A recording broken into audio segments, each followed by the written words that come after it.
pourquoi l'Afrique est coupée en deux religieusement, avec un nord musulman et un sud chrétien. D'autant que le christianisme était présent en Afrique du Nord 500 ans avant l'islam. Sauf qu'il a surtout touché les élites, à l'inverse de l'islam qui s'est répandu après les conquêtes arabo-musulmanes du 7e siècle. À partir de là, l'islam s'est diffusé vers le sud grâce aux marchands berbères convertis à l'islam. Ce qui peu à peu a conduit à la conversion de différents royaumes africains comme celui du Ghana ou du Mali. Sauf que l'islam s'est très peu étendu vers les côtes du sud, ce qui explique en partie pourquoi le christianisme s'est implanté ici. Au XVe siècle, les Portugais ont créé des comptoirs et ont commencé à y diffuser le christianisme, notamment au Congo. Ce n'est que bien après, au XIXe, XXe siècle, que les missionnaires chrétiens européens ont largement accentué ce phénomène. Bien que le vrai essor des conversions ait eu lieu après les indépendances, à partir des années 1970.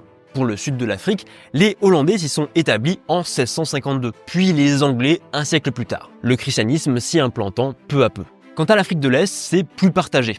L'Éthiopie est restée une terre chrétienne depuis sa conversion au IVe siècle, tandis que les côtes ont été occupées par les musulmans pour leur importance commerciale. Enfin, le Soudan, à peu près l'ancien territoire de la Nubie, a été chrétien jusqu'au XIVe siècle et sa conquête par les musulmans. Désormais, le nord est musulman et le sud chrétien. Et si vous voulez plus de détails, je vous donne rendez-vous sur ma dernière vidéo YouTube.